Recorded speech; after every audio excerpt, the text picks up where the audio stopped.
السلام عليكم ورحمة الله تعالى وبركاته. أهلا ومرحبا بكم متابعينا الكرام. مرحبا بكم في حلقة جديدة من حلقات عذراوي لايف التي تبثها جريدة الصحافة الإلكترونية مباشرة كل يوم أحد. سعيد جدا بأن ألتقي معكم في سلسلة جديدة من اللقاءات، ولقاء اليوم الذي نفتتح به هذه السلسلة اليوم الأحد 29 من شهر غشت 2021 سنخصص هذه الحلقة للحديث عن أفغانستان، لكن البداية ستكون مع هذا الطارئ المستجد: إغلاق أجواء كندا في وجه طائرات المغرب. ما السبب؟ بعد قليل سنعود إليكم لمناقشة هذه المواضيع.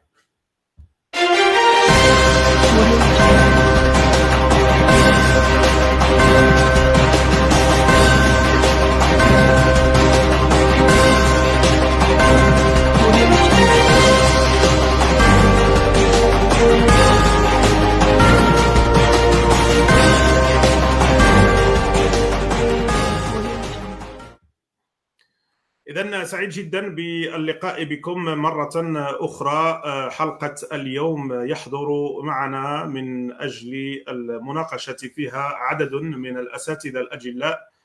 يحضر معنا عن جامعة لافال بكيبيك السيد فرانسيسكو كاباتورتا، والذي تعرفتم عليه في حوار سابق، وأيضا يحضر معنا السيد كريستيان ديزيلي الذي يشارك معنا لأول مرة في هذا البرنامج، والنائب البرلماني عن البرلمان الكندي السيد ميشيل بودريا.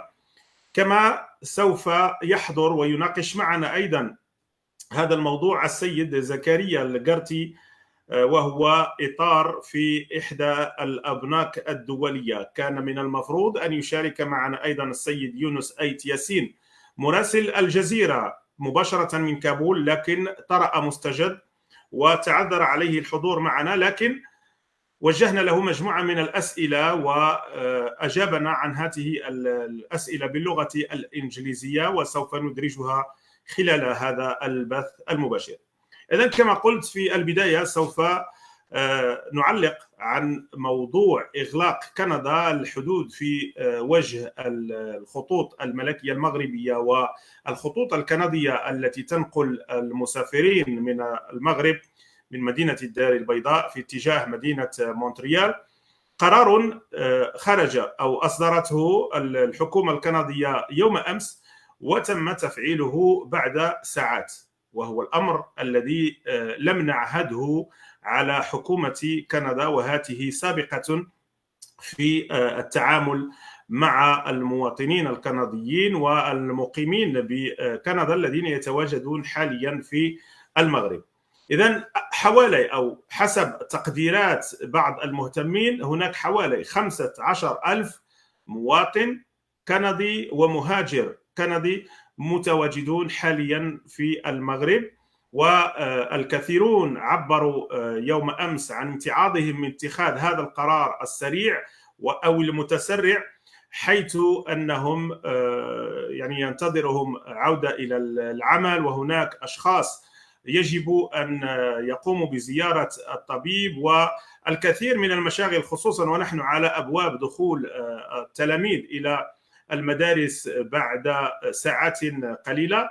إذن هل كان هذا القرار قرار متسرع؟ ولماذا لم تعتمد كندا مثل هذه القرارات مع دول مثل تونس مثلا، التي وصلت إلى السكتة القلبية قبل أسابيع أو قبل أشهر قليلة، ومع ذلك كندا لم تغلق الأجواء في وجه تونس؟ لماذا يتم إغلاق الأجواء في وجه المغرب؟ هناك مجموعة من التخمينات ومجموعة من التحليلات، وأغلبها تتجه نحو مسألة ارتفاع أعداد المصابين في المغرب، وما زاد الطين بلة هو كثرة الحديث عن تزوير الكثير من المواطنين المغاربة الكنديين هذه الإجراء الفحوصات التي يتم تزويرها وتقديمها للسلطات الكندية، ثم بعد عودتهم إلى كندا يتضح بأن هؤلاء الأشخاص مصابون بالكوفيد. إذن سوف نتابع الموضوع عن كثب. أكيد أنه سوف يسيل الكثير من المداد، و15,000 شخص يتم هكذا التخلي عنهم في المغرب. أكيد أن الموضوع سوف يكون له ما بعده. إذن نعود إلى موضوعنا، موضوع أفغانستان، والذي هو موضوعنا اليوم: ماذا يحدث في أفغانستان؟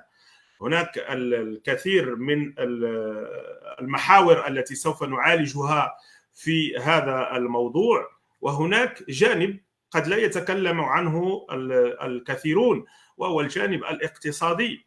هل فعلا أفغانستان دولة فقيرة بما يمكن أن نفهم من خلال ما تنقله لنا وسائل إعلامية غربية؟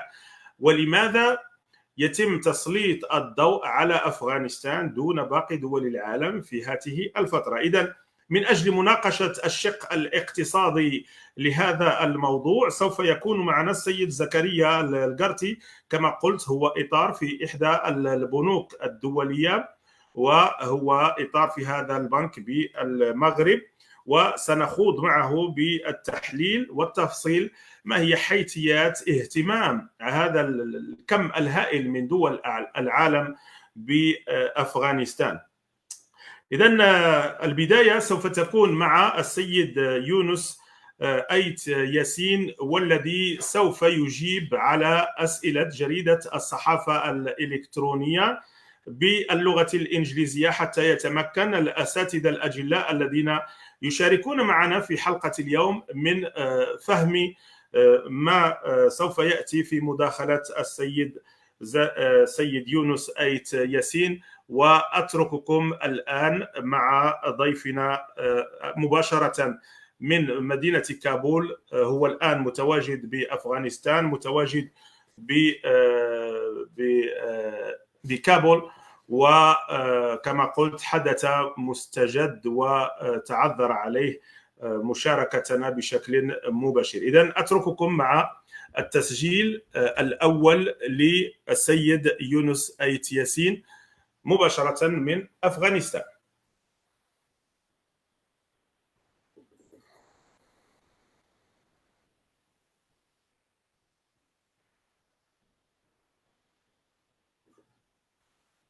الصوت دلوقتي.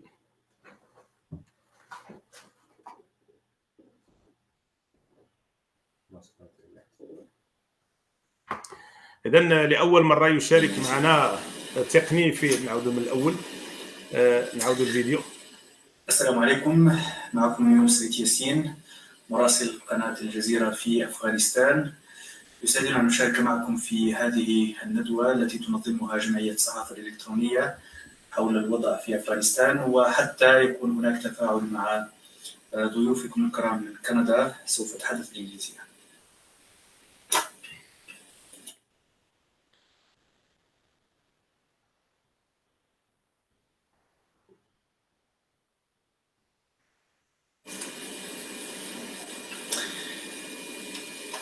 So the first question is how did Kabul felt in the first moment when the Taliban entered the capital?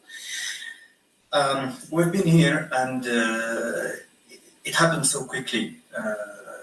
The pace of events in that 11 days where Taliban started by taking control of Nimruz in the south as the first province that its capital has fallen to the Taliban. Between that and the fall of Kabul, it was only 11 days, and the majority of the provinces of the country just fell to Taliban. There was some fighting precisely in Kandahar, the city of Kandahar, in the outskirts of the city. It took place for 3 weeks. The National Army forces, they fought very hard to push the Taliban fighters and to keep them from entering the city, but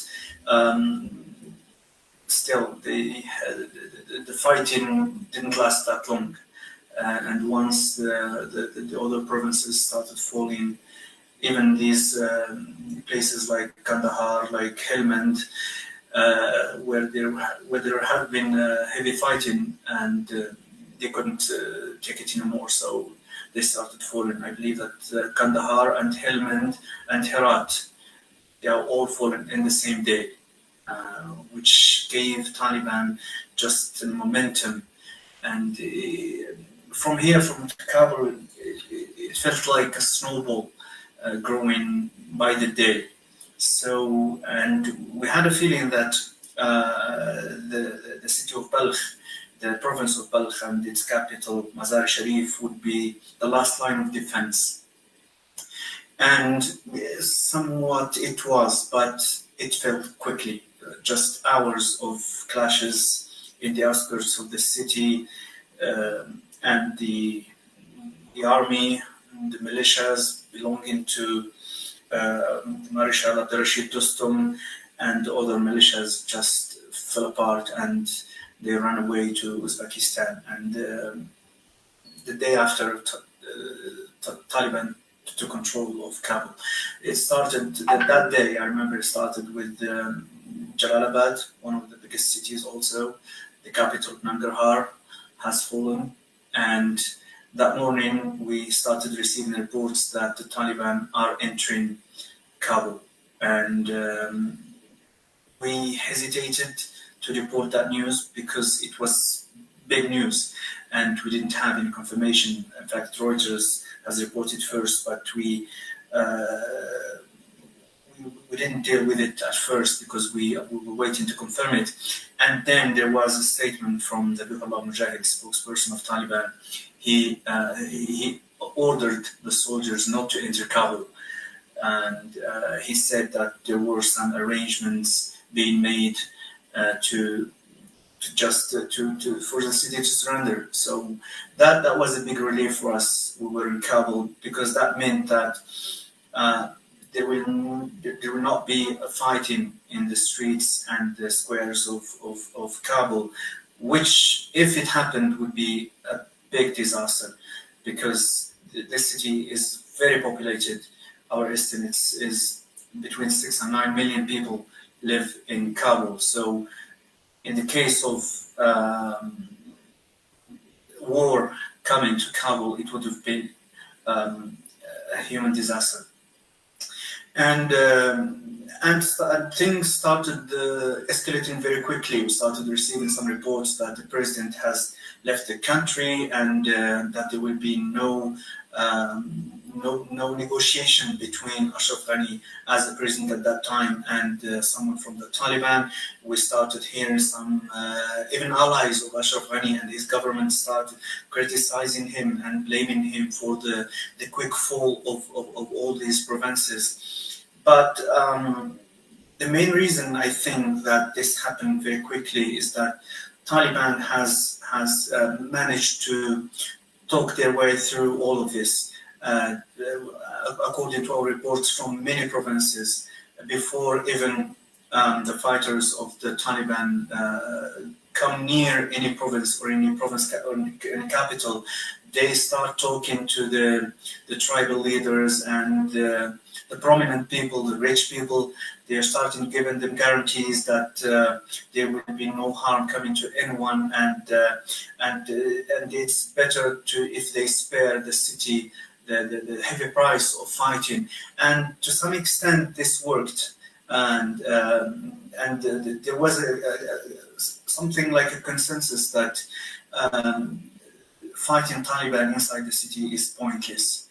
And so many cities have fallen, and the big price eventually was Kabul, which fell also without fighting. And the second day, we started to see the effect, and we started to see the presence, the heavy presence of Taliban fighters in the capital. They managed to go inside every governmental office, and the checkpoints. There have been many checkpoints, especially in the diplomatic area. There has been a big effort to secure the embassies and the diplomatic neighborhood here in Kabul, but suddenly the airport has taken the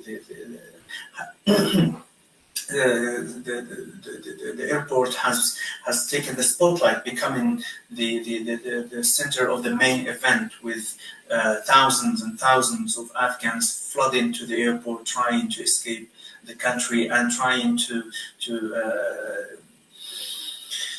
look for a better life, maybe in other countries. So that was the situation. إذن بالنسبة للإخوان الذين يتابعوننا، مجرد تقديم لضيفنا السيد يونس أيت ياسين مراسل الجزيرة، والذي كان يتواجد في كابول وقت دخول القوات أو دخول طالبان إلى كابول، ويتكلم عن السرعة التي تمت بها العملية التي لم يكن أحد ينتظرها. إذن الآن سوف نتابع السؤال الثاني وجوابه على هذا السؤال. The second question is what it looked like today with what's happening in the airport and the suicide attack. What happened in the airport, I believe, is it started with a rumor. Actually, the next day, the second day, Taliban took over Kabul. It was Monday 16th, August 16th. And it started as a rumor in social media that many Western countries are accepting Afghans without any document, without any passport, without any certificate or visa. Just the airport is open and anyone who wants to leave the country can go to the airport and catch a plane and leave the country. That was basically the rumor that led to this scene. Especially, also we can add to this recipe the thousands and thousands of Afghans who worked with the United States and the NATO countries during these all 20 years, who either completed their procedures and had their documents finalized and they're ready to leave the country, so they had to go to the airport, or those who started the procedure and the application, but they could not finish it. So there were all these kinds of people who flooded the airport, and also we can add an element which is the fall of the national police and national army, who used to guard the airport with the entry of Taliban and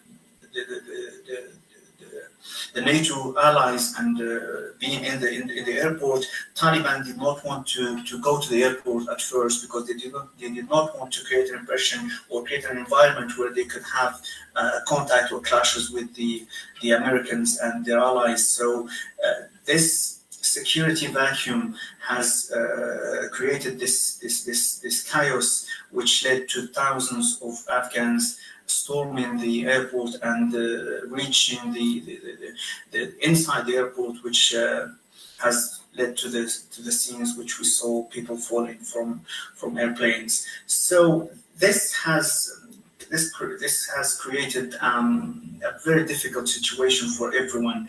And the next day, Taliban has decided to go to the perimeter of the airport and secure, trying to prevent these things from happening again, and also maybe, according to what we understand, helping the Americans speed up the process of evacuation, because it seemed that it would take a very, very long time, which is something that the Taliban did not want to, and they tried to facilitate the process as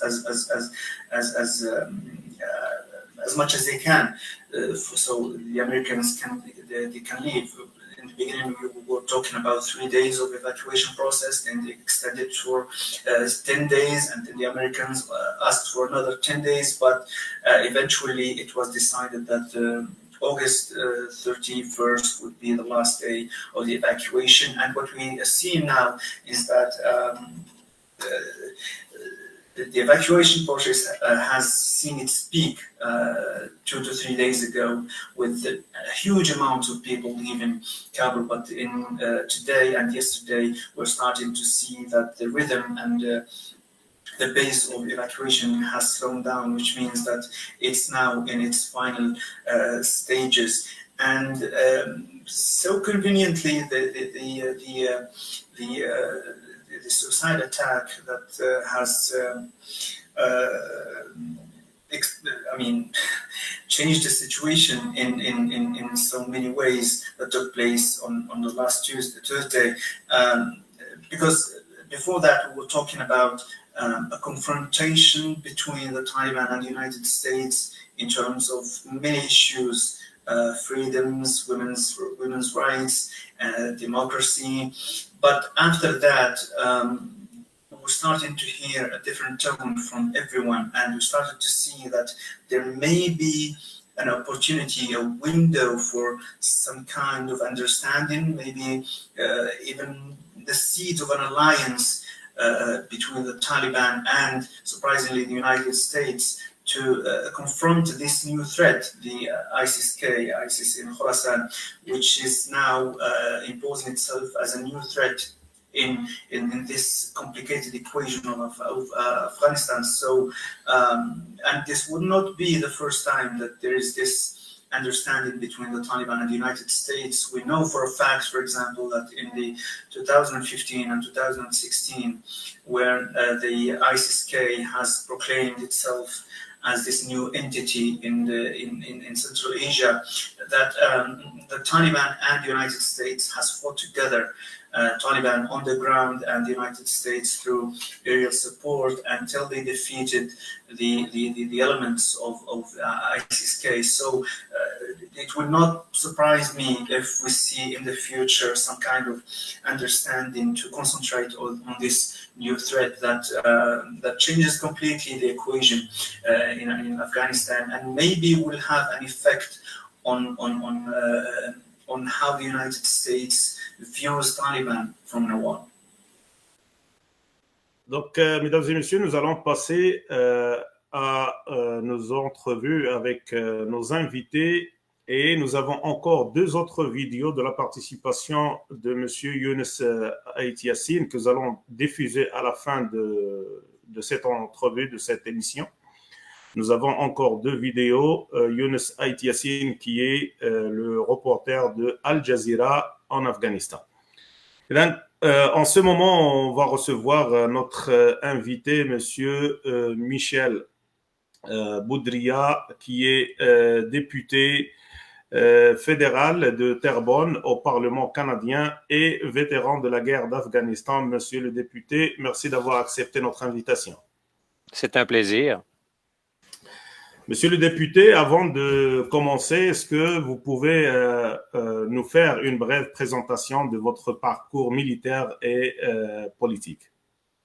Donc, essentiellement, j'ai servi avec le Royal 22e Régiment pendant une dizaine d'années et j'ai eu le privilège de me porter volontaire pour la mission, l'opération Athéna du Canada en Afghanistan, les missions de combat qui ont lieu évidemment dans la région de Kandahar. J'ai servi à l'occasion de la rotation 2010-2011. J'étais mentor de bataillon auprès de l'armée afghane pour l'essentiel. Et puis, je suis maintenant député à la Chambre des communes pour la circonscription de Terrebonne depuis 2015. D'accord. Donc, monsieur le député, nous comprenons aujourd'hui les efforts et les dévouements que vous démontrez envers le peuple afghan. Qu'est-ce qui vous inquiète en ce moment à propos de ce qui se passe présentement en Afghanistan? Évidemment, on s'attendait à un drame humain sans précédent suivant la reprise progressive du pouvoir des talibans en Afghanistan. Et là, sachant que la capitale elle-même et que tout l'appareil gouvernemental est tombé au niveau de l'administration afghane, on a beaucoup d'appréhension par rapport au traitement des civils qui ont coopéré de manière directe ou indirecte avec le gouvernement afghan, ou encore les membres de la coalition qui ont intervenu pendant 20 ans militairement. Donc, il y a extrêmement d'inquiétude pour ces gens-là et particulièrement pour le personnel qui ont servi directement sous la gouverne canadienne, notamment les interprètes qui ont participé aux diverses rotations en Afghanistan au plan militaire. Est-ce que vous avez une idée, parce que le Canada avait mis fin aux opérations d'évacuation en Afghanistan et les citoyens canadiens, les résidents permanents qui sont restés là-bas, est-ce que vous avez une idée comment est-ce que le Canada compte se porter avec ces gens-là? C'était extrêmement difficile, mon personnel et moi. Il s'agit simplement d'un bureau de circonscription ici, c'est pas un ministère, mais on a quand même tenté à plusieurs reprises de contacter les différents cabinets ministériels au Canada, que ce soit les affaires étrangères, l'immigration, la défense nationale notamment, et on se fait répondre depuis évidemment deux bonnes semaines qu'il n'y a personne à part quelques réceptionnistes, puisqu'il y a élection en ce moment, chose que je m'explique mal. Maintenant, de notre côté, c'est certain que tous les gens qui sont rentrés en contact avec mon administration, on a dressé une liste assez étoffée en partenariat avec beaucoup d'organisations civiles qui nous permettent de suivre une traçabilité pour ces gens-là. Mais il faudra quand même s'assurer que toutes les demandes administratives, demandes d'asile, demandes de réfugiés soient complétées prestement et rapidement avec une cellule de crise pour administrer ça. C'est des pressions qu'on devra faire sur le gouvernement. Mais en même temps, il faudra regarder toutes les routes d'alternatives d'extraction du pays, que ce soit par façon aérienne, si les talibans respectaient leur engagement avec les Américains en date d'aujourd'hui, ou toute autre route terrestre vers d'autres pays sûrs. Monsieur le député, ça fait 20 ans maintenant que la communauté internationale débourse des milliards de dollars pour l'Afghanistan et on entend sur différentes chaînes de télévision, que ce soit TVA ou Radio-Canada, des familles qui pleurent les soldats qui sont morts dans la guerre d'Afghanistan. Et aujourd'hui, ils se demandent, ces familles, est-ce que ça valait la peine d'envoyer nos enfants mourir là-bas? C'est certain que c'est des questionnements qui sont tout à fait légitimes et très émotifs dans les circonstances. Mais à titre de vétéran, et je vais parler à mon nom personnel et peut-être pour quelques autres anciens combattants qui ont servi là-bas, du moment que nous étions sur le terrain et que nous étions sur place, nous avons accompli un travail colossal qui est digne d'être mentionné encore aujourd'hui et qui pourra, j'en suis sûr, traverser le temps. Je pense que militairement, nous avons fait notre mission, nous avons accompli notre mission telle que demandée, mais l'échec est manifestement d'ordre politique. Prenez juste, par exemple, l'aéroport de Kaboul.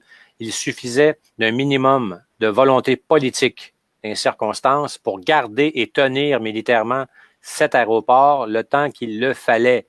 30, 60, 120 jours de plus, je ne pense pas que ça aurait changé énormément dans l'histoire du monde, mais dans l'histoire à très court terme, c'est des vies qui auraient pu être sauvées. Et ça, je suis vraiment en furie que les Américains et que le Canada n'aient pas assumé ce leadership essentiel dans les circonstances. Est-ce que vous pensez que ce sont juste des éléments qui ont échappé à l'administration américaine parce que les talibans ne sont même pas capables de gérer l'aéroport et aujourd'hui, ils demandent l'aide de la Turquie, du Qatar pour les aider à gérer l'aéroport? Il ne s'agit pas d'un régime ayant une longue tradition d'administration publique digne de ce nom. L'Afghanistan, au sens large aussi, historiquement, a eu de longues ratées en matière d'administration publique. C'est des problèmes qui sont récurrents et que les talibans devront faire face manifestement. Ce régime n'a pas la profondeur politique pour administrer ce pays. Il faudra observer très étroitement leur comportement dans les prochains jours et prochaines semaines pour déterminer les actions à prendre. Monsieur le député, enfin, est-ce que vous pensez que le Canada peut faire mieux? Il aurait dû faire mieux. Il aurait dû faire mieux parce que c'était un secret de polichinelle que la date de retrait des Américains apporterait dans son sillage un flot de demandeurs. La proactivité dans le cas qui nous occupe par rapport au traitement des demandes, quand c'est rendu que des citoyens canadiens en bonne et due forme ont été laissés derrière ou encore du personnel qui ont servi directement sous l'ambassade ont été laissés derrière, c'est un échec lamentable et total. Mais encore là, aujourd'hui, dans l'urgence, la question n'est pas de trouver des coupables, mais de trouver des solutions immédiates pour rétablir ce préjudice qui a été causé de façon innommable. Merci beaucoup, Monsieur Michel Baudrillard. On sait que votre temps est très précieux. Vous êtes maintenant en période d'élection, en période électorale et chaque seconde compte pour... Effectivement, mais entre sauver des vies politiquement, du moins, et gagner une élection, je préfère sauver des vies. Donc, on vous souhaite les meilleures des chances, monsieur, et souhaitant vous avoir, après avoir obtenu encore un poste ou réussir cette élection, on souhaiterait vous rencontrer une autre fois sur cette émission. Ce sera un plaisir, M. Adraoui. Merci beaucoup. Bonsoir. Merci, au revoir. Donc, nous allons recevoir tout de suite monsieur Francisco Cavatorta, que vous avez déjà l'occasion de voir sur cette émission. Monsieur Francisco, bonjour. Bonjour à tous. Merci beaucoup d'avoir accepté cette deuxième invitation et on est toujours ravis de vous avoir avec nous, monsieur Francisco Cavatorta, qu'on a déjà eu le plaisir de recevoir sur cette émission. Vous êtes professeur titulaire à l'Université Laval, professeur de sciences politiques et directeur du Centre d'études sur l'Afrique du Nord et le Moyen-Orient. Exactement. Monsieur Francisco, l'Afghanistan, maintenant, c'est un grand sujet, c'est un grand débat de votre spécialité en tant que professeur des sciences politiques. Comment est-ce que vous pouvez nous résumer ce problème de l'Afghanistan? Pourquoi est-ce que le monde entier maintenant a les yeux sur l'Afghanistan? Je pense que le monde est arrivé sur ce qui se passe parce qu'il s'agit vraiment de la confirmation de l'échec de la politique occidentale concernant ces pays.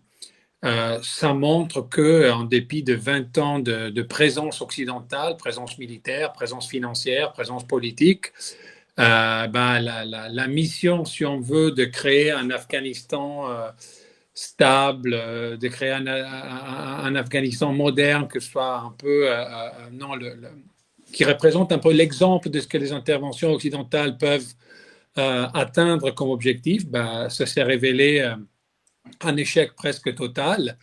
Ça rassemble, bien évidemment, je suis sûr que plein de monde a déjà fait la comparaison avec le retrait des Américains du Vietnam, avec les avions, pas les hélicoptères cette fois-ci, mais les avions qui se lèvent pour partir le plus rapidement possible, avec la foule de ceux qui voudraient bien partir avec les Occidentaux qui envahit pratiquement l'aéroport. Et derrière, un groupe militaire, politique comme les talibans, qui a réussi, en dépit de 20 ans de guerre, à revenir au pouvoir. Probablement, il s'agit d'un groupe qui a changé pas mal. La situation domestique interne a changé pas mal en Afghanistan, la situation internationale aussi. Mais il en est quand même que 20 ans après avoir été chassé du pouvoir, les talibans reviennent à la une comme les nouveaux maîtres de la grande majorité du territoire afghan. Et ça ne peut qu'être une défaite pour l'Occident, mais c'est une défaite qui est annoncée, qui est annoncée depuis très, très longtemps. Ce n'est pas une défaite de 2021, c'est une défaite qui date de pratiquement dès le début de l'intervention occidentale en Afghanistan. La dernière fois qu'on vous a reçu dans cette émission, nous avons parlé du conflit entre le Qatar et l'Arabie Saoudite, oui, les Émirats Arabes Unis. Et souvent, on entend parler de la part des médias qui suivent les deux régimes saoudiens et des Émirats Arabes Unis, d'écrire le Qatar comme étant le petit pays, le pays qui ne sert à rien, et ainsi de suite. Comment est-ce que vous trouvez le rôle que le Qatar a joué aujourd'hui, le rôle de médiation entre les talibans et les États-Unis? C'est un rôle que le Qatar a déjà joué, parfois avec succès, parfois avec un peu moins de succès, dans la politique régionale et internationale. On s'appellera aussi des différents rondes de négociations que le Qatar a essayé de sponsoriser parmi les différentes factions libanaises, par exemple. Donc, je crois que le Qatar essaye justement, à travers sa politique internationale de médiation, de se trouver une place qui est plus ou moins unique dans la région, c'est-à-dire celle d'un pays qui essaye effectivement de mettre sa diplomatie, son argent, sa télévision au service de la médiation politique entre ennemis, que ce soit dans des contextes internes, que ce soit dans des contextes internationaux comme celui-là. C'est vrai que ça fait déjà quelques années que le Qatar a joué des médiateurs entre les talibans et l'administration américaine. Et je crois que le Qatar va probablement essayer à nouveau d'être la puissance politique qui joue un rôle de médiateur entre le nouveau gouvernement des talibans et certains pays qui voudraient, qui n'aiment pas particulièrement le régime des talibans, mais qui voudraient quand même essayer de voir s'il y a la possibilité de discuter, de négocier avec les talibans sur certains enjeux qui sont importants pour eux. Donc, le premier enjeu, probablement, c'est celui de voir si toutes les personnes qui voulaient partir avec les Occidentaux et qui n'ont pas réussi à monter sur les avions auront le permis de quand même quitter le pays. Donc, je pense que le Qatar pourra jouer un rôle de médiation justement entre les pays qui veulent recevoir ces réfugiés afghans et les nouvelles autorités nationales talibans qui vont décider si effectivement ça va être le cas ou pas. Donc, je pense que le Qatar a un rôle important à jouer, aussi dans la mesure où probablement les enjeux sécuritaires maintenant vont devenir très importants en Afghanistan. Il y a la crainte que ça puisse devenir à nouveau un pays qui va héberger des groupes terroristes, qui va les aider. Je ne pense pas que ce sera forcément le cas, mais c'est vrai qu'avoir un pays comme le Qatar qui peut parler aux deux côtés, c'est peut-être une bonne chose. Je pense que pour ceux qui ont subi cette humiliation, c'est-à-dire les États-Unis et les Occidentaux, ce sera difficile de reprendre les contacts avec les talibans, mais les reprendre avec une médiation qatarienne, pourquoi pas? Ça pourrait probablement diminuer un peu l'humiliation que maintenant, je crois, Washington, Londres et les autres pays récents, Canada inclus d'ailleurs. D'accord. Selon certains médias, l'Arabie saoudite est allée conclure des contrats avec la Russie et des analystes qui expliquent ça comme étant une vengeance des États-Unis, pourquoi il a laissé tomber l'Afghanistan avec cette vitesse. Et on entend dire que les États-Unis peuvent punir l'Arabie saoudite et on revient au point zéro parce que durant toutes ces années, c'est sûr et certain que l'Arabie saoudite a déboursé beaucoup d'argent pour que les Américains restent en Afghanistan. Est-ce que vous voyez un conflit États-Unis-Arabie saoudite dans les prochains mois, les prochaines années? On en parle souvent de ces conflits qui devraient se passer entre l'Arabie saoudite et les États-Unis. C'est vrai qu'il y a eu des moments de tension pendant la présidence d'Obama, concernant surtout l'accord que les États-Unis ont passé avec l'Iran sur le nucléaire. Après, avec l'arrivée de Trump, les choses se sont améliorées. Non, on a vu aussi des rencontres au sommet entre l'administration américaine et les Saoudiens, où ils ont formulé des politiques communes concernant la région, encore une fois, souvent concernant la puissance iranienne. Je ne pense pas qu'en dépit de ces différences, il y aura des vrais conflits entre les Américains et les Saoudiens.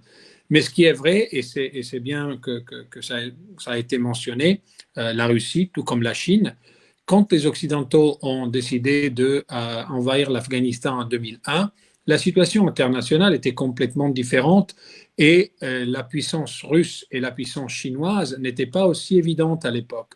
20 ans après, les choses ont pas mal changé. Ça fait aussi quelques années que les Chinois et les Russes déjà depuis une dizaine d'années presque, ont des relations, on va dire, diplomatiques avec les talibans, qui essayent de jouer un peu de leur rôle dans la région, qui essayent d'influencer ce qui se passe. C'est la même chose pour les Chinois, qui ont été assez clairs, il me semble, sur ce qu'ils souhaitent pour l'Afghanistan, c'est-à-dire ils souhaitent avoir un rôle économique, un rôle business dans l'Afghanistan, en échange d'une certaine stabilité politique que les talibans peuvent garantir. Et dans la stabilité politique, ça veut dire aussi que les talibans doivent se considérer comme un mouvement national et donc se retirer un peu de ces rôles qu'ils avaient peut-être dans les années fin des années 90, début des années 2000, héberger des groupes que l'Occident n'aimait pas. Donc l'idée, c'est à mon avis que l'Arabie saoudite se rend compte que, contrairement en 2001, il y a des autres acteurs maintenant en Asie centrale, il y a des autres acteurs en Afghanistan, dont la Russie et la Chine. Et si on veut obtenir, défendre ses intérêts nationaux, il faut composer avec ce que la Russie et la Chine aussi ont à dire sur ces dossiers afghans. C'est une nouveauté aussi pour l'Occident et pour les Américains. En 2001, quand ils ont envahi, je ne pense pas qu'ils aient énormément réfléchi à ce que les Chinois allaient dire ou ce que les Russes allaient dire. C'était un moment historique différent. Maintenant, je crois que les choses ont changé. Les Russes et les Chinois ont pas mal de choses à dire sur ce qui se passe, pas seulement au Moyen-Orient, mais aussi en Asie centrale. Et le fait qu'ils ont essayé de nouer des liens avec les talibans bien avant que le Taliban reprenne le pouvoir, ça veut dire aussi qu'ils veulent jouer un rôle dans ces dossiers. D'accord. Monsieur Francisco, on parle beaucoup de ce que font les autres pour l'Afghanistan, mais on ne parle jamais du citoyen afghan. Ouais. Est-ce que vous êtes optimiste pour le citoyen afghan? Est-ce que ça va changer pour du bien pour le citoyen afghan, tout ce qui se passe maintenant? Je serais tenté de dire non, mais après, ça dépend aussi de quel citoyen afghan on parle. C'est-à-dire, surtout dans la couverture médiatique, on parle par des grands groupes. On dit les femmes, les enfants, les Afghans. Ça dépend toujours qui, quelles femmes, quels enfants, quels Afghans. Je crois qu'il y a une partie importante de l'Afghanistan, de la population afghane, que je ne dirais pas est heureuse de retrouver les talibans, mais peut-être est heureuse d'avoir un espoir de stabilité, au moins politique et sécuritaire. La fin des bombardements, la fin de la guerre d'une certaine manière. Il y a aussi probablement un grand nombre de citoyens afghans qui voient l'arrivée des talibans comme le pire des cauchemars. Et probablement, eux, ils ont peur et il faut aussi reconnaître ça. Mais c'est pour ça que c'est toujours difficile dans une couverture médiatique d'être complexe. Mais la réalité, c'est que la réalité sociale, politique, afghane est très, très, très complexe. Et il y aura certainement des groupes sociaux qui sont heureux de voir le retour des talibans pour toutes sortes de raisons. Il y aura plein de groupes qui ne sont ni heureux, ni mécontents, mais juste peut-être utilitaires. Et ils voient dans les talibans, comme à l'époque, quand ils avaient pris le pouvoir en 1996, une force qui amène une certaine stabilité. Et puis, il y a des groupes que très probablement ont peur, très très peur pour leur survie même physique. Et on les voit même en ce moment.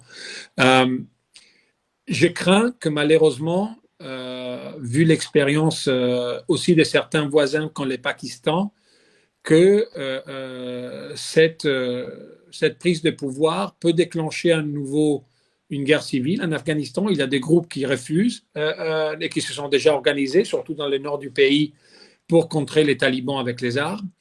Il y aura sûrement, et on l'a vu récemment, la possibilité pour les États-Unis et les États occidentaux d'utiliser la guerre des drones pour continuer à être, d'une certaine manière, engagés sur le territoire. On sait aussi que parmi les différents talibans, parmi les talibans, excusez-moi, il y a aussi des différents groupes, des différents points de vue.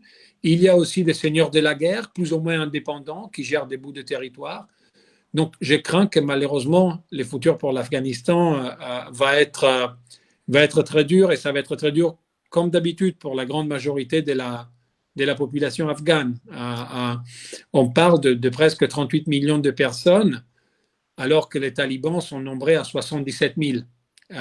Donc, on comprend bien que peut-être que pour pouvoir effectivement contrôler tout le territoire, ils doivent aussi, d'une certaine manière, revoir quelles sont certaines de leurs positions et composer avec des réalités locales. Et ça pourrait être le seul espoir pour donner une certaine stabilité au pays. Mais si la guerre civile reprend, il y aura sûrement aussi des autres intérêts étrangers qui vont se greffer sur cette guerre civile qui va faire du mal à la majorité de la population, comme d'habitude. D'accord, donc c'est sûr et certain qu'on ne va pas arrêter de parler de l'Afghanistan les prochains mois, peut-être les prochaines années non plus. J'ai peur qu'une fois que cette, entre guillemets, blessure occidentale se sera oubliée, qu'on arrête de parler beaucoup de l'Afghanistan, qu'on arrête d'oublier ce qui s'y passe.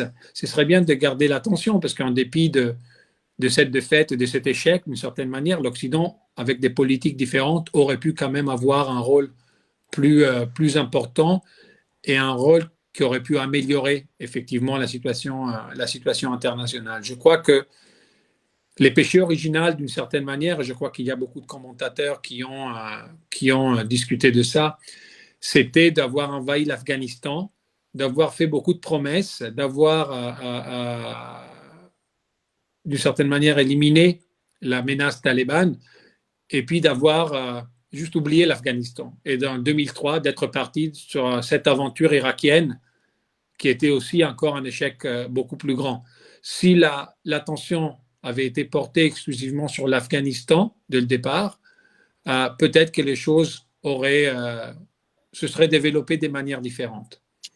D'accord. Pour conclure, Monsieur Francisco, il y a un événement tant attendu par Journal As-Sahafa, c'est cette réception du professeur Hicham Alaoui à l'Université Laval. Est-ce que vous avez repris les cours en présentiel? On a repris certains cours en présentiel, certains cours sont à distance et certains cours sont à moitié en présentiel et à moitié à distance. Il n'y a pas encore beaucoup d'activités qui se passent, comme des conférences, par exemple, des professeurs invités et tout ça. Pour l'instant, on n'a pas eu de nouveautés sur ça. Je crois que l'université est encore un peu réticente à donner les feux verts, mais l'idée, c'est de petit à petit de reprendre en présentiel.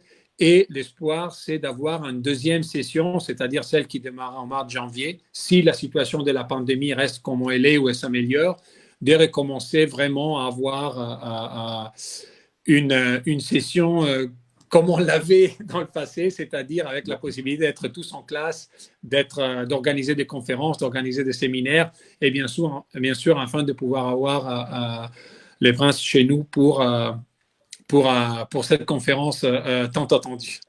Donc, on va être très content de vous voir en présentiel, nous aussi, Monsieur Francisco, et c'est un très grand plaisir de vous recevoir toujours. J'aimerais rappeler que vous êtes professeur des sciences politiques et directeur du Centre d'études sur l'Afrique du Nord et le Moyen-Orient. Merci beaucoup, Monsieur Francisco. Je vous remercie. Merci à tous. Bonne journée. Merci. Au revoir. Au revoir.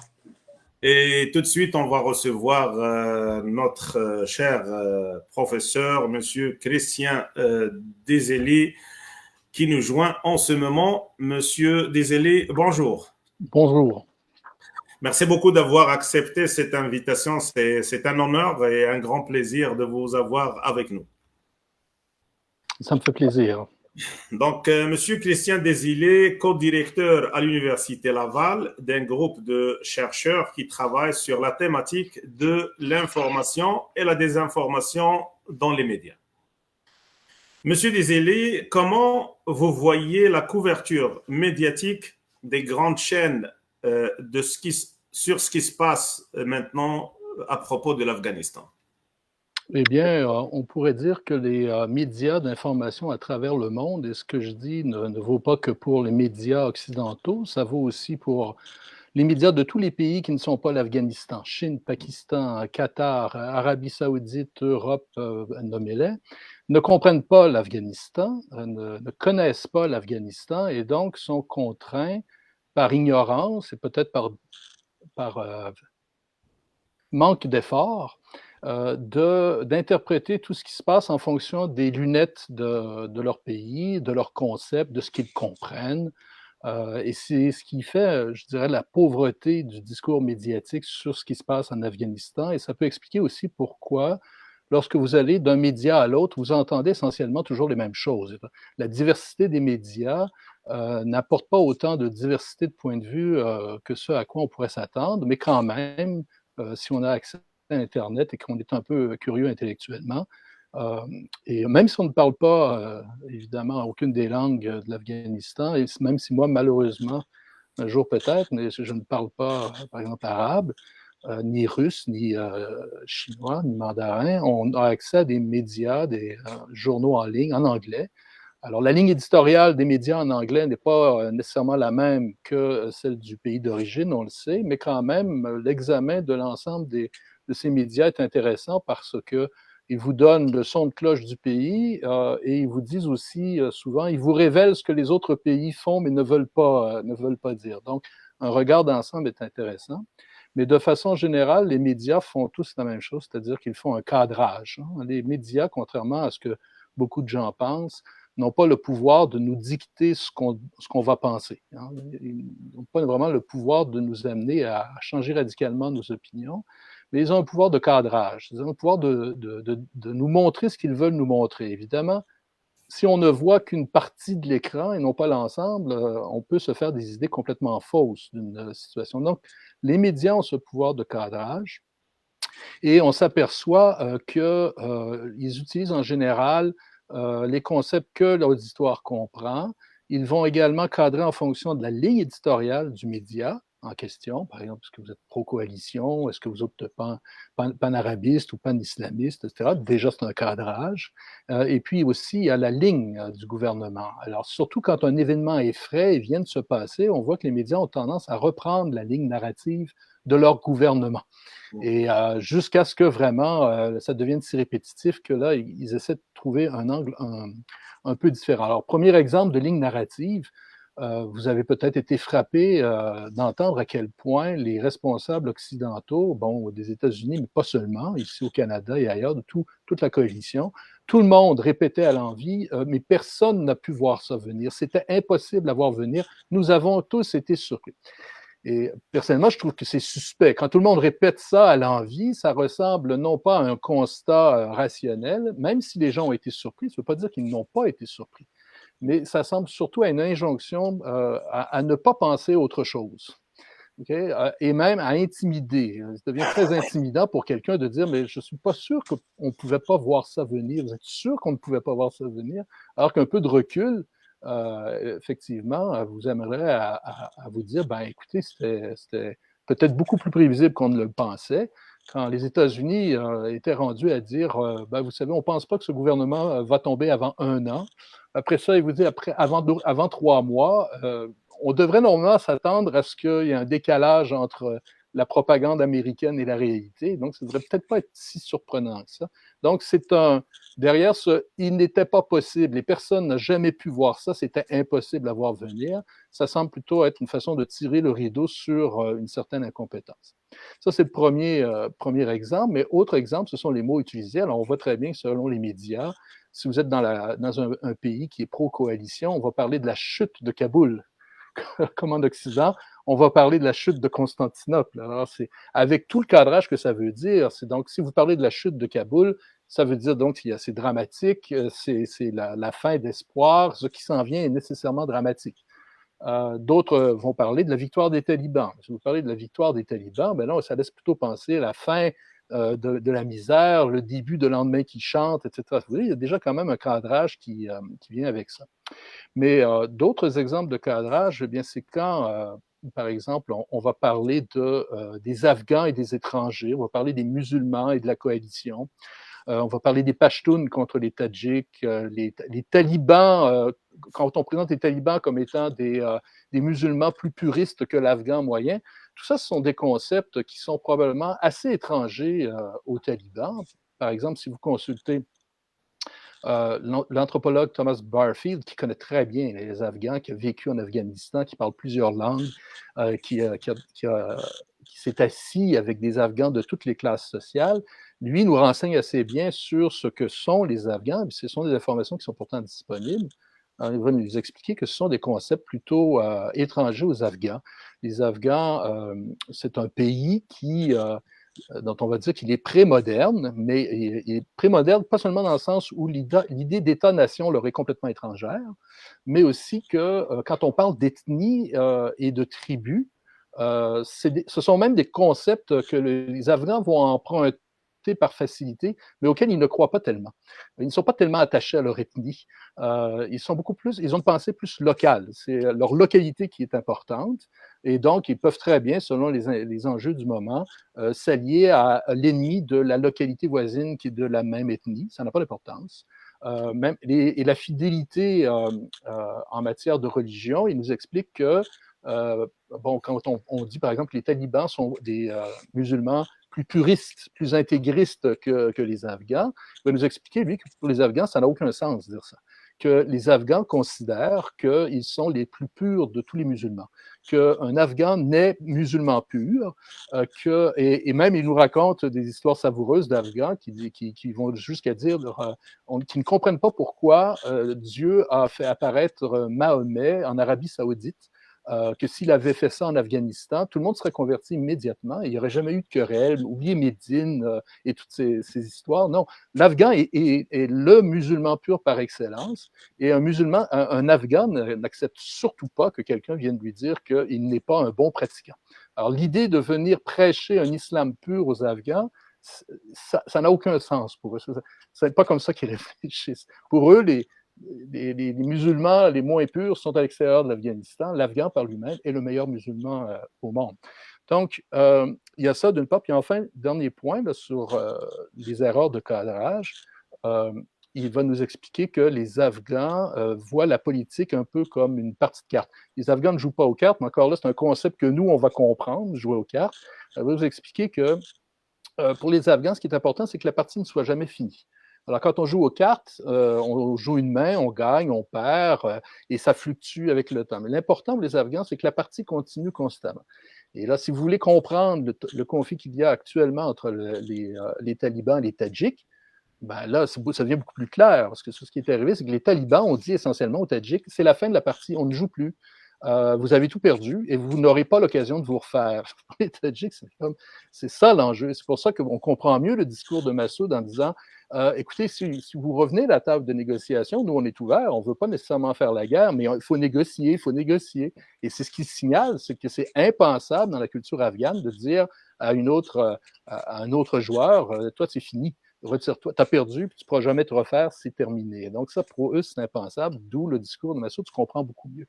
Mais pour faire ça, il faut donc accepter, prendre l'effort d'essayer de comprendre le point de vue afghan. Donc ça, c'est peut-être un effort que les médias ne seront pas toujours prêts à faire. Deuxième observation, bon, donc les médias vont se concentrer surtout sur les aspects émotifs de la crise, parce que c'est ce que les gens comprennent le plus facilement, mais aussi parce que... Surtout militaire, professeur, surtout, et on mise plus sur ce qui est sécurité, ce qui est militaire, mais jamais ce qui est social. On ne parle jamais de l'échec social en Afghanistan.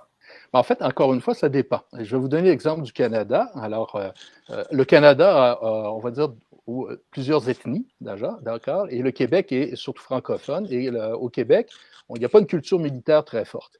Alors, quand il y avait la guerre en Afghanistan, le même reporter, le même journaliste, s'installait sur une colline, faisait son reportage en anglais.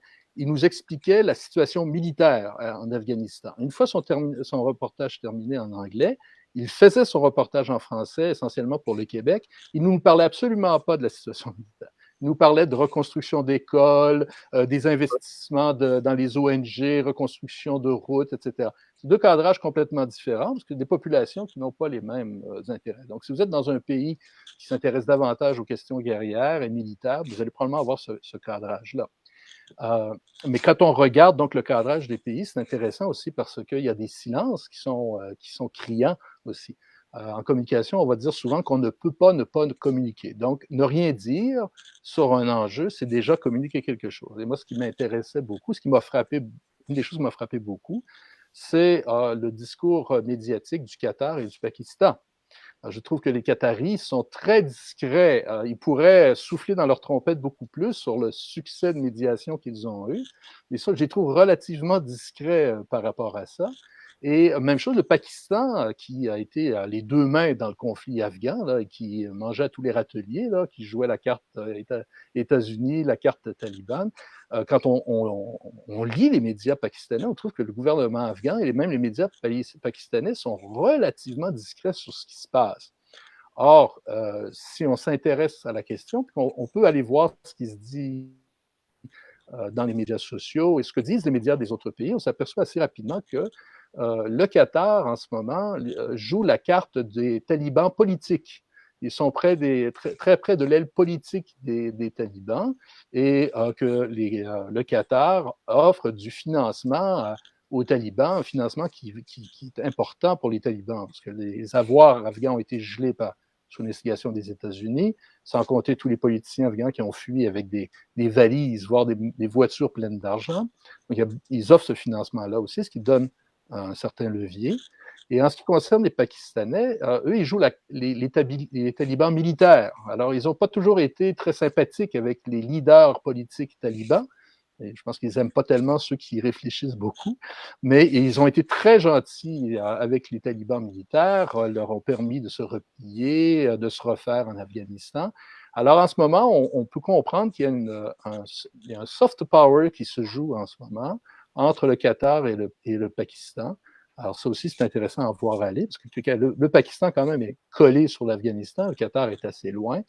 Et alors donc je terminerai en disant deux choses, c'est qu'on a tort de penser que les médias d'information et les journalistes sont le quatrième pouvoir. Ça n'est plus vrai. Aujourd'hui, le quatrième pouvoir, ce sont les citoyens avec les médias sociaux. Donc, ça va être très intéressant de voir ce qui va se passer en Afghanistan même, où aujourd'hui, tous les Afghans ont au moins un téléphone en poche. Les talibans aussi, hein, on les voit avec des téléphones et mitraillettes. Alors, ça va être intéressant de voir comment ils vont gérer cette question des médias sociaux en Afghanistan et comment les Afghans vont percevoir ça également. Donc, ça, c'est la première chose. Et puis, l'autre chose également, en terminant, je vous dirais que si on se demande ce qui va se passer en Afghanistan, qu'est-ce qui attend les Afghans et qu'est-ce qui nous attend, j'aimerais laisser la parole aux Afghans, je vais vous citer un proverbe afghan. Alors, il y a un proverbe afghan qui dit ceci: l'Afghanistan n'est que temps et poussière. Les Afghans gardent le temps, les étrangers prennent la poussière. Est-ce que vous pensez que les États-Unis a pris la poussière en sortant de l'Afghanistan? Les États-Unis sont couverts de poussière.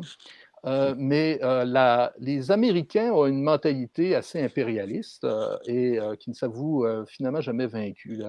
La vraie devise, je vous dirais, des États-Unis en matière d'affaires étrangères, ce serait ceci: We make mistakes, but we're never wrong. On peut faire des erreurs, mais nous avons toujours raison. Et on voit déjà que les États-Unis, via le Qatar notamment, sont tout à fait prêts, à négocier en sous-main avec l'Afghanistan, parce que l'Afghanistan, on peut se demander pourquoi tout le monde s'intéresse à l'Afghanistan. C'est un pays qui est essentiellement connu, économiquement, c'est un exportateur de tapis et d'opium. C'est à peu près tout.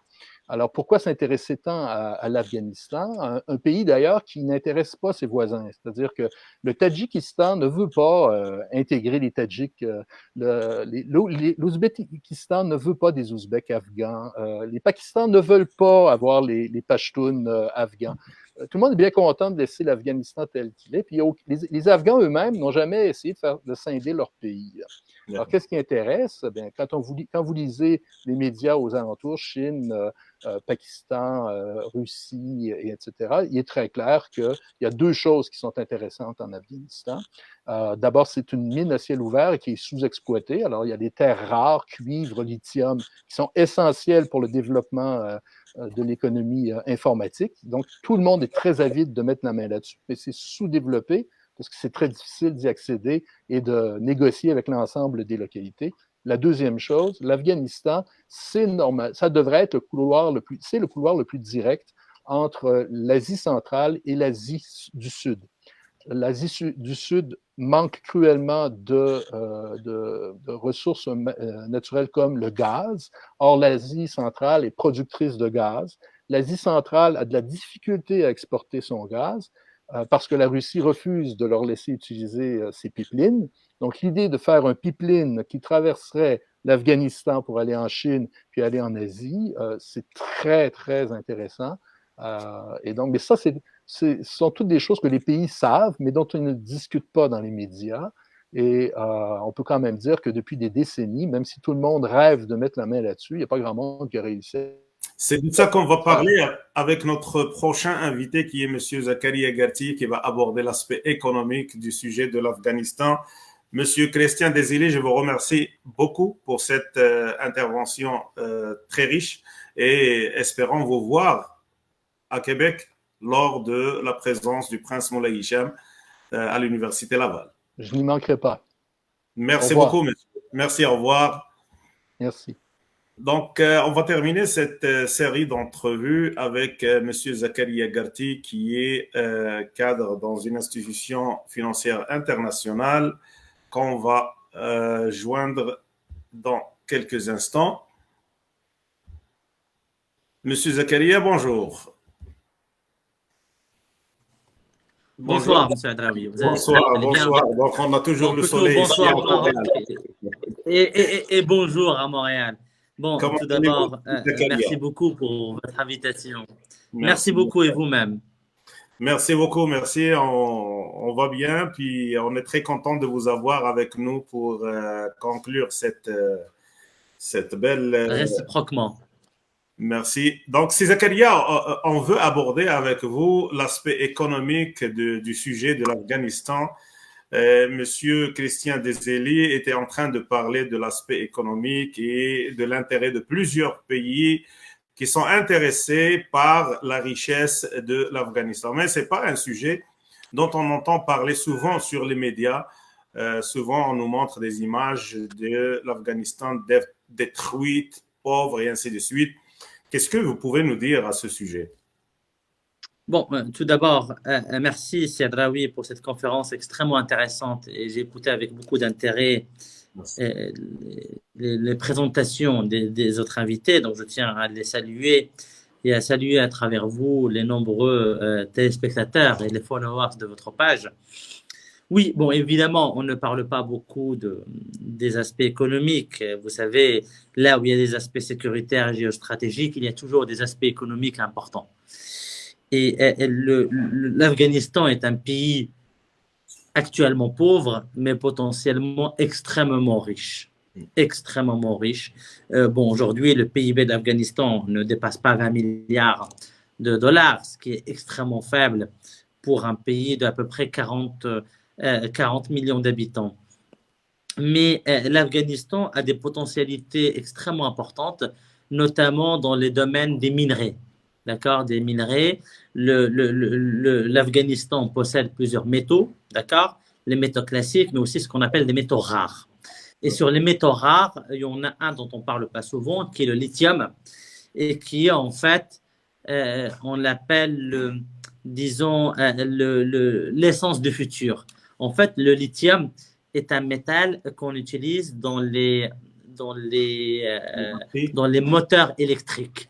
Dans les moteurs électriques qu'on utilise, dans les batteries qu'on utilise dans les voitures électriques, ils sont composés majoritairement en lithium. Et les réserves d'Afghanistan en lithium dépassent à peu près 1000 milliards de dollars. Donc, vous vous rendez compte, c'est à peu près 50 années du PIB d'Afghanistan se trouve uniquement en lithium sur le sol afghan. Et ce métal, on l'appelle l'essence du futur parce que, comme je vous ai dit, maintenant, vous savez, on connaît une période importante de transition énergétique. Aujourd'hui, dans les années futures, on va passer de voitures, disons, diesel ou de voitures essence classiques à voitures électriques et le lithium est utilisé pour la fabrication des moteurs ou pour les voitures électriques, disons les batteries de voitures électriques. Donc ça, c'est vraiment un premier point. Et en plus, le premier fabricant de moteurs pour voitures électriques est la Chine. Donc, vous voyez, est un pays frontalier de l'Afghanistan. C'est pour ça qu'on voit que la Chine a intérêt, pour plusieurs raisons, de normaliser les relations avec l'Afghanistan. Le deuxième métal qui est important, c'est en fait l'aimant. C'est un métal qui permet de fabriquer des aimants et les aimants qui sont utilisés dans les éoliennes. Et aujourd'hui, comme nous vivons une période de transition énergétique et l'évolution vers des énergies renouvelables, disons, les éoliennes sont extrêmement importantes dans ce dispositif d'énergie verte. Et la Chine est encore une fois le premier producteur au monde d'éoliennes. Donc, vous voyez, la Chine a un intérêt extrêmement important en Afghanistan pour avoir accès à ces métaux rares.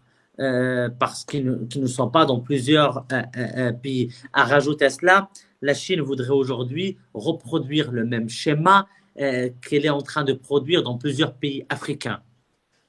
Que fait la Chine? La Chine prête de l'argent aux pays africains, dans plusieurs pays d'Afrique subsaharienne, notamment les pays d'Afrique de l'Est, et en contrepartie, elle construit les principales infrastructures de ces pays. Encore mieux, des fois, elle prend en hypothèque ces infrastructures au cas où les pays africains ne soient pas en mesure de rembourser la dette. Du coup, la Chine possède ces infrastructures. Et encore mieux, des fois, la Chine prend des garanties sur les matières premières que produisent ces pays africains. Du coup, la Chine pourrait reproduire ce même modèle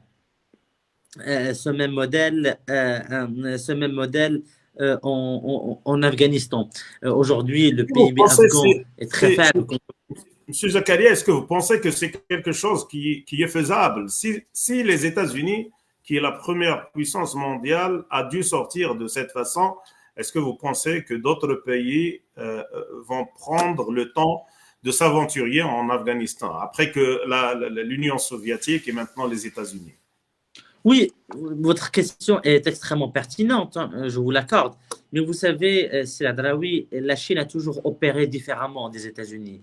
Là où les États-Unis viennent avec des armes, d'accord, et envahissent, et viennent avec une domination politique et militaire, la Chine vient avec des intérêts économiques et la Chine essaie d'établir des rapports win-win avec les pays. Donc, ils n'ont pas la même approche. Bon, en fin de compte, le résultat est le même parce que la Chine va aussi essayer d'avoir une hégémonie et de dominer l'Afghanistan. Mais disons, la façon est faite différemment et il paraît que les talibans soient plus réceptifs à cette idée de collaboration avec la Chine. Vous savez, à un moment, tout le monde fait de la real politique, tout le monde devient pragmatique. Et les talibans eux-mêmes sont en train de devenir pragmatiques. Ils savent qu'ils vont gérer un pays de 20 milliards d'euros ou de dollars de PIB, ce qui est extrêmement faible pour un pays de 40 millions d'habitants, sachant que même ces 20 milliards d'euros ou de dollars de PIB, à peu près 50% viennent des aides étrangères. Et donc, c'est les aides étrangères qui vont peut-être cesser puisque les talibans sont arrivés au pouvoir. Donc, on va se retrouver avec moins de 10 milliards de PIB pour un pays grand de 40 millions d'habitants, avec un déficit budgétaire important et avec presque sans infrastructure. Donc, les talibans doivent trouver une solution. Elle peut venir de la Chine, elle peut venir partiellement de l'Iran. L'Iran qui a repris depuis quelques mois les exportations de pétrole à destination de l'Afghanistan. Et d'ailleurs, si vous me permettez, il serait très intéressant de parler de la relation entre Iran et Afghanistan. Les Iraniens étaient extrêmement hostiles aux talibans, et ce, c'est depuis plusieurs décennies, même avant le 11 septembre, pour différentes raisons. D'abord, le rapport sunnite-chiite et l'hostilité connue de l'Iran envers les formations sunnites et extrémistes. En plus, il y a eu une confrontation entre l'Iran et l'Afghanistan en 98. Il y a eu un attentat à Mazar-Sharif qui a coûté la vie à plusieurs civils et militaires iraniens, qui a fait déclencher une guerre. Donc voilà, les relations étaient compliquées, mais les Iraniens étaient extrêmement intelligents et depuis le début de l'année 2021, commençaient à anticiper le retour des talibans et ont commencé à blanchir les talibans ou à faire des signaux de normalisation avec les talibans. Et moi, je voudrais ici juste citer quelque chose qui m'avait interpellé il y a quelques mois. Déjà en janvier 2021, les Iraniens ont reçu une délégation importante des talibans en janvier 2021. Donc, il y a déjà 8 mois à peu près. Et puis, en février, en mars, un journal extrêmement important en Iran qui s'appelle le journal Kayhan, si je prononce bien, et qui est un journal extrêmement ultra-conservateur et proche des ayatollahs iraniens et qui a commencé, disons, à dédiaboliser, à blanchir les talibans, à ne plus les appeler les extrémistes terroristes, mais les appeler les imarats ou khilafa en Iran. Donc, il y avait une préparation longue pour une normalisation des relations entre l'Iran et l'Afghanistan. Et cette normalisation a à la fois un volet économique et un volet, disons, géostratégique et sécuritaire. Si vous permettez, M. Zakaria, il y a 2 ou 3 jours à Montréal, il y avait une augmentation du prix d'essence aux pompes de 12 cents. On a l'habitude d'avoir des augmentations de 2, 3, 4, 5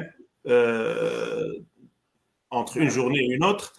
Et le journaliste qui a diffusé l'information, il dit qu'il ne comprend pas pourquoi.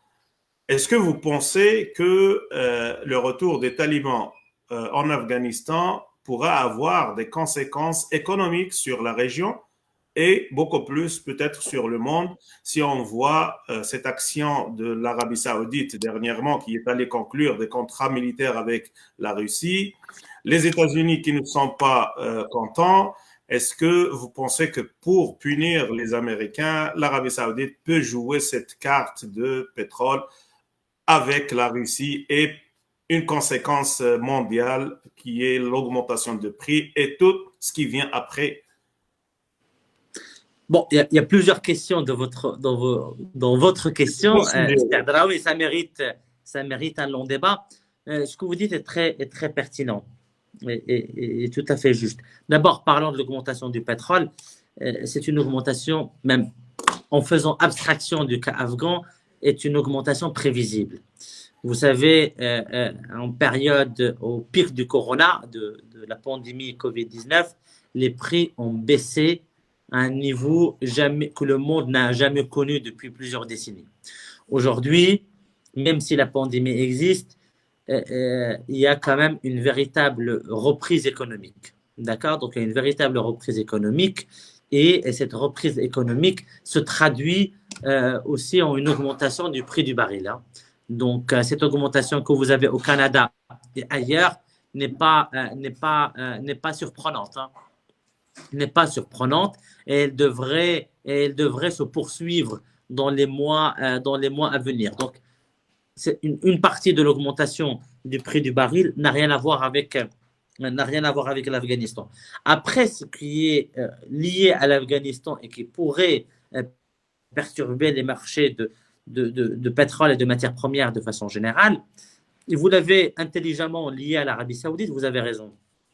Vous savez, la chute du gouvernement afghan a surpris beaucoup de gens. Je pense que vous avez tous, vous avez vous-même et moi-même et tout le monde avons été surpris, mais surtout le retrait précipité des Américains d'Afghanistan qui a quand même pas mal irrité, énervé et surpris les Saoudiens qui ont compris que les Américains ne seraient plus les protecteurs exclusifs du Moyen-Orient et qu'ils pourraient d'un moment ou d'un autre partir de cette région et de cesser de protéger ce gouvernement.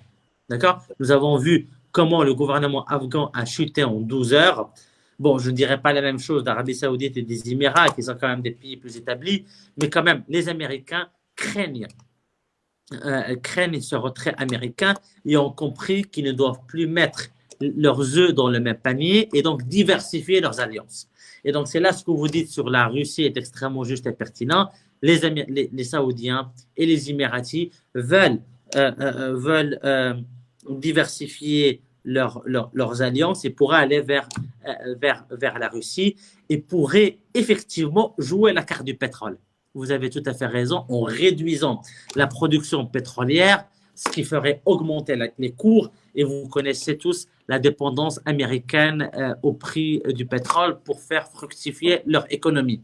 Et en parlant de pétrole, et d'un côté et de l'autre, relation Russie-Arabie Saoudite, si vous vous rappelez, M. Adraoui, au moment de la pandémie Covid, je me rappelle début d'année 2000, vers mars-avril 2020, il y a eu une très grande réunion de l'OPEP, en français, ou l'OPEC en anglais, avec l'objectif d'augmenter la production de pétrole à des niveaux extrêmement importants pour faire baisser les prix.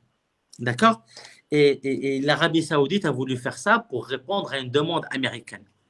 Ce qui s'est passé, c'est que la Russie, qui est un des principaux producteurs de pétrole, d'accord, et qui n'est pas membre de l'OPEC, a refusé de s'adjoindre ou à la décision de l'OPEC ou à la décision de l'Arabie Saoudite d'augmenter la production de pétrole, parce qu'augmenter la production de pétrole voudrait dire baisser les cours. Et ce qui dit baisser les cours, c'est-à-dire que ça va créer des problèmes économiques pour la Russie. Donc il y avait un vrai conflit entre l'Arabie Saoudite et la Russie de ce côté-là. Donc l'Arabie Saoudite a fini par gagner et le prix ont baissé.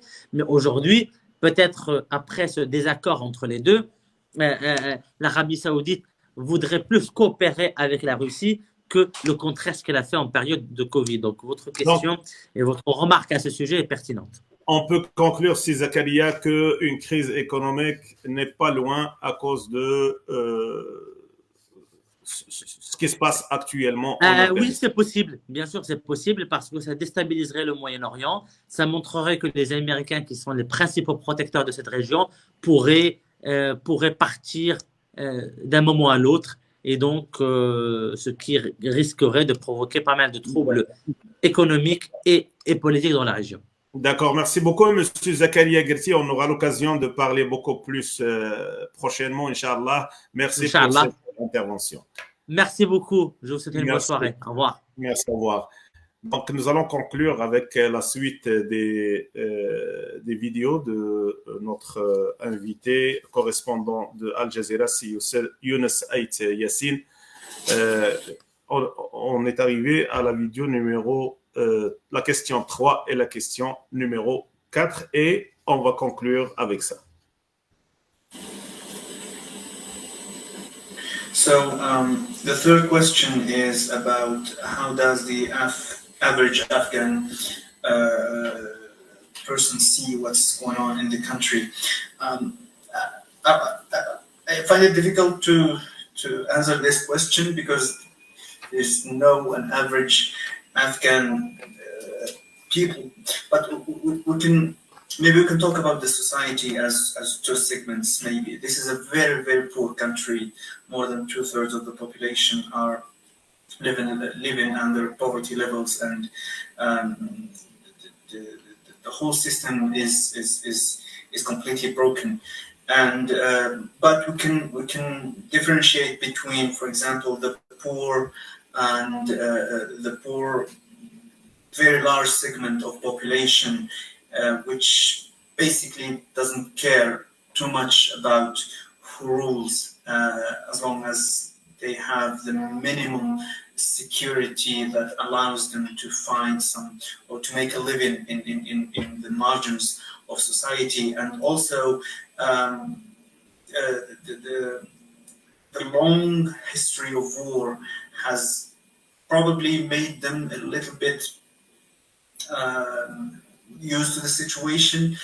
And as for example, after the suicide attack that took place at the airport, just 3 to 4 hours after that, and life has just went back to its normal in the area, which gives you a picture of how the society has managed to deal with this. This has become like a routine. So the fall of the old regime, if we may use this term, and the coming of the Taliban does not change very much in their livelihood and their environment. But some of them maybe are even excited about Taliban being in charge, because Taliban has managed to make a reputation for itself as being very strict in fighting corruption and providing security. I have been to Grishk, which has fallen to the Taliban 2 months ago, and I've been there a month ago, and I've seen what people have said about Taliban rule. They said that markets are open and that they managed to provide security. They have a very swift, a little bit harsh judicial system, and that managed to keep people in line, according to some people I've talked to. So, yeah, in the poor sections, they either don't care who rules or they are excited about the change, because 20 years of the foreign presence and the sponsored government have done nothing for them. So, but the rich maybe and the educated people, which are not a big portion of the society in Afghanistan, but in big cities like Kabul, they are not a big, I mean, a respectable portion of Kabul. They are afraid. They are afraid because they do not know what's coming. Taliban has started speaking softly since they took control, and this many people I spoke to who are educated, who have or live in Kabul, or the affluent maybe class of Kabul are very suspicious of what's going on. Many of them have left with the Americans. Many of them left even before, and they saw this coming. But those who are still here are waiting, and they're trying to understand what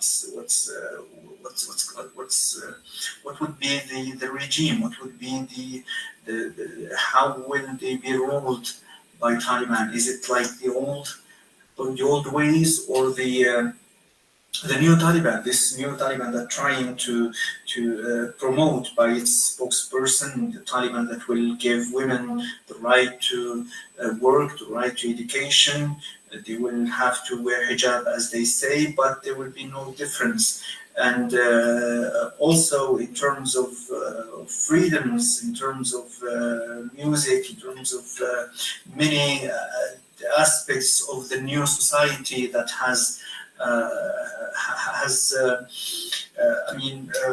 this new society that many here in Kabul got used to during the existence of the Americans and the NATO allies in Afghanistan. So, yeah, it depends on who you ask. Maybe some people are excited, maybe some people are worried. إذن إلى هنا نأتي إلى نهاية هذه الندوة حول الوضع في أفغانستان، وكنا سعداء باستضافة مجموعة من الأساتذة.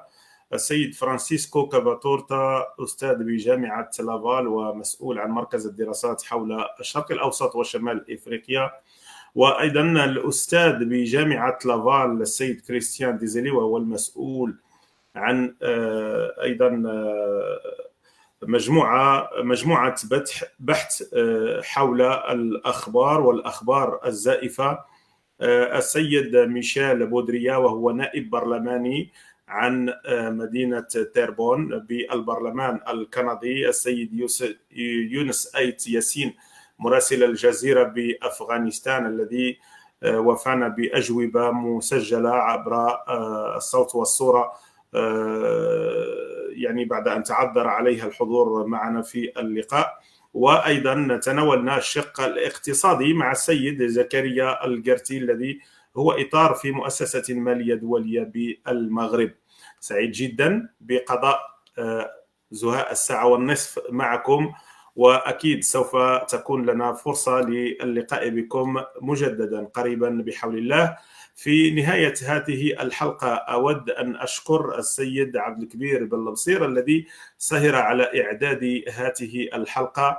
كان معكم في التقديم عبد الرحمن عدراوي مباشرة من مدينة لافال. شكرا على حسن المتابعة والإصغاء. إلى اللقاء.